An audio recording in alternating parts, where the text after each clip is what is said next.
Hello ladies and gents, Romie Reviews here. Please like, comment, subscribe. This is my review for Married to Medicine, LA, Season 1, Episode 4. What is this episode entitled? Truth Bombs. So, the good thing about, before we do all of that, please remember that I have another channel, Romie Whispers ASMR. Please remember to like, comment, subscribe to that one as well. I do a minimum of a video a week there. I'll have the link below and also something running across this video at this point where you could click off to there if you are interested. But remember to click back if you do. I'll remind you at the end of the episode. But this episode focuses on a couple of central points. You have to remember that what happened last week, or what ended last week, was when Dr. Imani said that Jasmine's house looked like a drug dealer house. Now, I will admit, just like how Dr. Britton said, the house does remind her of like a 1980s mansion, which it does, but it looks very nice, like a 1980s mansion. But she wouldn't go as far as to say a drug dealer house. There was a lot of Rolls Royces there, and I said, okay, so they have money, like real money. Big up to them for that. I don't see what the problem is. Of course, Shanique is over it because Jasmine's her friend, but she's trying to remain calm, trying to remain civil, and Dr. Imani wants to go and set up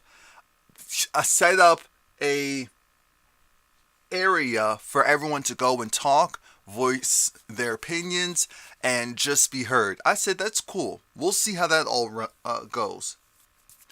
While all that's happening, we see Dr. Britton at work. Remember, she's an anesthesiologist, but she's one that goes from, one doctor's office to another. And the advantage of her being there in LA is the fact that she's able to actually maintain a certain schedule. She said 7 to 3. Okay. Now, she has this patient who had breast cancer. She had her her breast removed, and then she had a lot of scarring from that. So she wants to remove the scarring. So I said, okay. Now we see Asha and Dr. Noel. And I do like their friendship. It's cute. They go to Dr. Noel's place. They're just having casual conversation about, Jasmine's Barbie event. And then we get to... So the Barbie event was okay. But everything else isn't. And when I say everything else, I mean Shanique and Asha. The whole issue that they're having is the fact that they feel like it just wasn't handled properly. And we're going to get to what wasn't handled properly, because I made sure to rewatch because I was thinking to myself, something here just isn't adding up. So then while I'm thinking about that, we had to move on. And Shanique's making, Jamaican dumpling. Gosh, I've gotten lazy. I used to make that all the time, and then I got lazy. It's not even hard. It doesn't even take much time, but I got lazy. So she's doing that with her family. Great, cute. Her daughter's 10 years old, talking about school and how there's a bunch of mean girls, and she's never experienced that before. And so then she was like, essentially her daughter was like, I'm not no punk. I'm not someone's punk. I was mean right back. Whatever they gave me, I gave it right back. But I understand that's not how you're supposed to handle things. Yes. But I guess now things are a little bit better. Her son's just like, if there's any problems, I know exactly what to do. Because that's when Robert comes in, and Robert's talking about his experience because, growing up, he was one of the shorter guys, or probably the shortest guy in the group, and so people would get at him, and he would defend himself. Anyone who was trying to come at him, he would go do some wrestling moves, some KOs, did what he needed to do. His daughter's looking at her like, why are you telling me? Well, his son's like, yeah, I'm just poor Shanique. Just look at the way you told. No, but but you have to make sure it's outside on the concrete so it hurts. I mean, he's not wrong, but that's not the point. Defend yourself is the point. There are many ways to defend yourself. When the verbal isn't enough, and when teachers aren't helping, you gotta do something. Woo! Tell your parents and defend yourself. Now we get to Dr. Britain's talking to Mac, and she's talking to her kids on FaceTime. Here's the thing. It was cute seeing her kids all happy, sugared up, but go off to the side. So now they're having a real honest conversation about how's the house, what is it called? How's the house search going? Have you found some things? And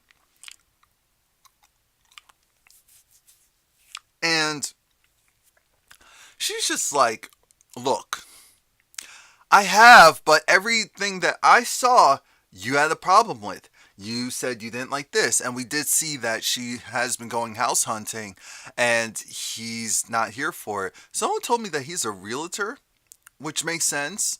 Makes a lot of sense, because his whole thing is he doesn't want to be in the city. He wants to have a nice size home. He understands it's not going to be the same size, but he wants to have a nice size, not trying to break the bank for something small. I said, wait a minute, this conversation sounds familiar. Portia was having this conversation with Dennis as well. But anyway. And their relationship, you can tell he's frustrated and probably feels taken advantage of because he's the one handling the kids at home and she's working. They're both working. It's not like she's just lollygagging. But I think at this point he's wondering, do you want us there? Or do you like your independence? Like, what's going on? Dr. Noel takes her daughter to back to school shopping. But this time it's different because she's going to be a middle schooler. She's going to 6th grade, but she's going to a private school. And apparently this is her first time doing so. Her daughter has a very, outgoing personality. And she's been around people that look like, a diverse background. So people that look like her, people who didn't. But it was cool. It was cool. Public school is cool for her. She did great. Great grades. Very happy. She's going into middle school where there's a lot less people who are black that look like her, maybe even just minorities, period. And that's going to be an adjustment. We don't know how that's going to work. So she goes, she puts on her clothes, the clothes come to $280. I said, those uniforms, man. Those uniforms, and that was not a stretch either. Those uniforms are not cheap. Asha goes on an audition. I believe she goes on an audition for, Days of Our Lives. That's a soap opera if you're not familiar with it.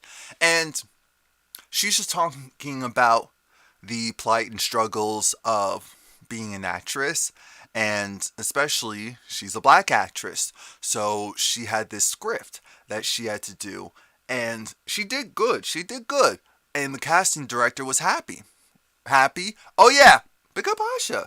She was on Star this past weekend as Keke Palmer's, Gigi's cousin, one of her family members who was acting a plumb fool.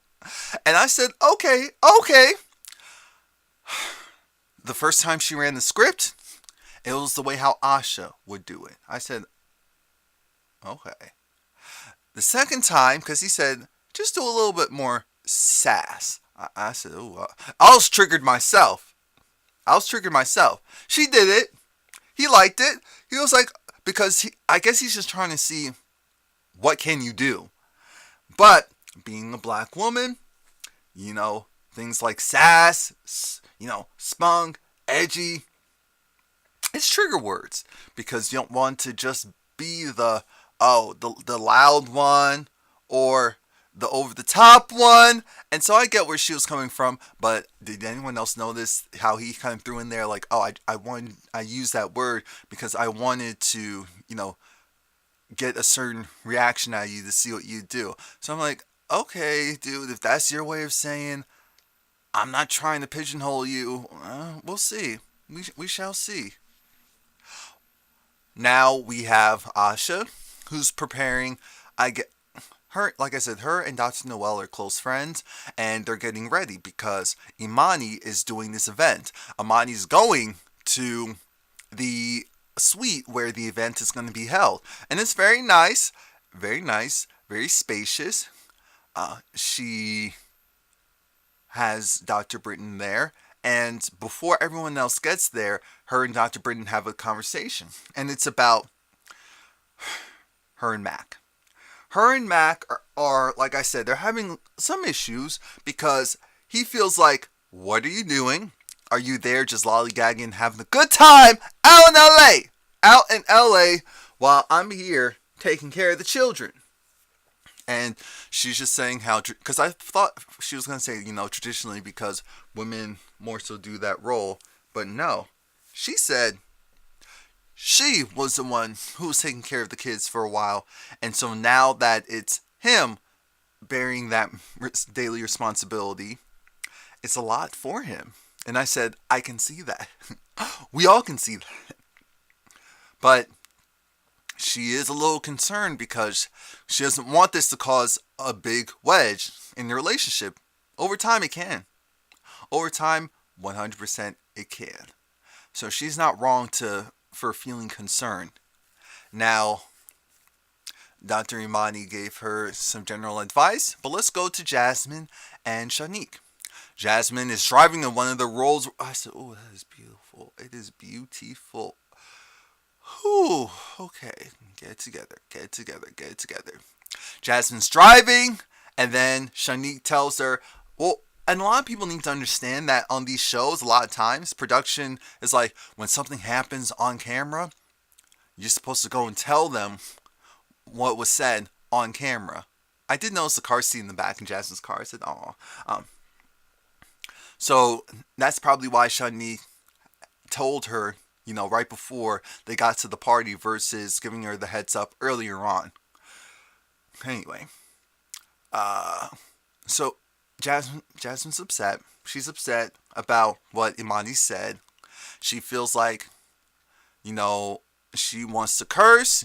She wants to yell, but she's trying to be classy. She's like the Persian and black. Right now they're at war, but they're kind of on the same side, so it's not helping because this woman's doing too much. Here's my thing. She has the right to be upset. So she is coming in upset. She's coming in hot. She knows this woman said her house looks like a drug dealer house. Like, what does her husband really do? Jasmine said this is what it looks like when, someone successfully owns big practices. And I said, this is going to be an issue later on. So Aja was the next person to come through, of course, looking great as usual. And when Jasmine and Shanique come through, Jasmine was very upset. It was very obvious. She didn't hug Dr. Imani, which I was fine with. I actually appreciated that. Because I said, okay, that's real. That's real, because I feel like Dr. Imani wouldn't hug someone if she was upset with them either. So that's when we get to the dinner table. Jasmine and Shanique didn't get to eat much, and I figured that's probably the worst case scenario. They're already irritated, and they didn't get to eat. It's going to be a fight. And that's what happens. So Jasmine is upset. She's upset at Dr. Imani for talking about her house, for, insinuating stuff about her husband. And Dr. Imani kind of gave her that look of, really? And then it kind of flipped to Shanique. Like, well, why did you go and tell her? And I'm thinking, you said what you said. You meant what you said. Even if it was a joke, you kept on saying it. Fine. You can't be mad at now Jasmine being upset. And now Jasmine saying, look, her husband is very successful, owns, a huge practice. And his stuff is up here. Yours is down here. Now, in regular terms, I would not like that. That, diminishing or belittling someone's work ethic, because Dr. Imani says she also owns a practice of her own. And But when it comes to Dr. Imani starting it, she did, which means that she's going to have to eat whatever, if she, that she may have to eat whatever Jasmine's dishing out. But it really doesn't last long as far as it being about Jasmine, because Shanique had bones to carry. She was defending her friend. She was, and I was proud that Jasmine overall wasn't backing down. I said, okay, this is going to work. This will work. Because in a group like this with strong women, if you back down, oh, that's it. You'll be backing down forever. Forever. But that's when it transitions to Asha. And again, Shanique's main point is that I told you, I gave you the heads up. Asha was saying, you told me, well, she you know what, she may be there. She may be there. She was invited, and I'm thinking, so that's it. I don't care. Let's call a thing a thing. Dr. Heavenly is the cause for this getting bigger than what it was. Because Asha and other people thought that Shanique was the one who said, let's call over Asha's husband's ex and have them talk. No, that was not the case. What happened was Asha, Dr. Heavenly was the one who called over the ex. It was not Shanique. It was not. And I feel like that should have did it right then and there. And I feel like Asha did calm down a little bit. She was still upset and felt like, yeah, but how you handled it afterwards wasn't cool. Fine. That's fine. But let's not put the blame on this. She told you, and I'm glad that Dr. Britton even also said something. Like, she did tell you. She did not railroad you and let you think that this woman was not coming.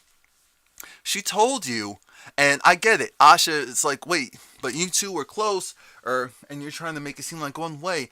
She told you. That's all that matters. So then when it gets to this whole thing of now Dr. Noel, because Dr. Noel is Asha's friend, and she understands that Asha is, she's probably a little less confrontational than most of the other women in the group, and so she does. So that's why Dr. Noel's there, to go and assist and make sure that her friend is heard. But my problem is that Dr. Noel wasn't needed for this. Asha, and now yes, Shanique was over talking Asha, but if Asha really wanted to bring it, she has it in her. So I'm not going to go and cape for Dr. Noel going and, talking for Asha. So when Shanique said that Dr. Noel didn't have a brain and that she was being a puppeteer, that wasn't true. What she was is being the mouthpiece for Asha.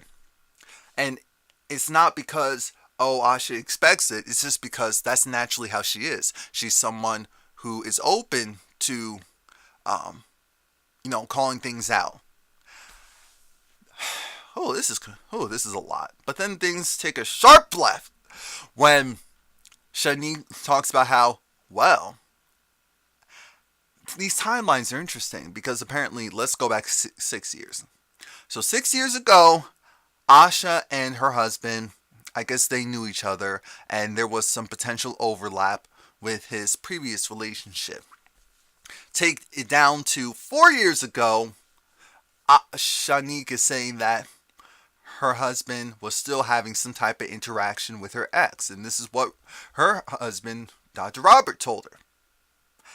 That's when Asha said, so you're trying to say her dude... Now again, she didn't say nothing happened at all. All she said was, how dare you say that? And she left. So that makes me wonder, is this actually a secret? Or did this really happen? That's it. Please like, comment, subscribe. I did not think I was going to talk for this long. Real Housewives will be up later today when it's up. Thank you.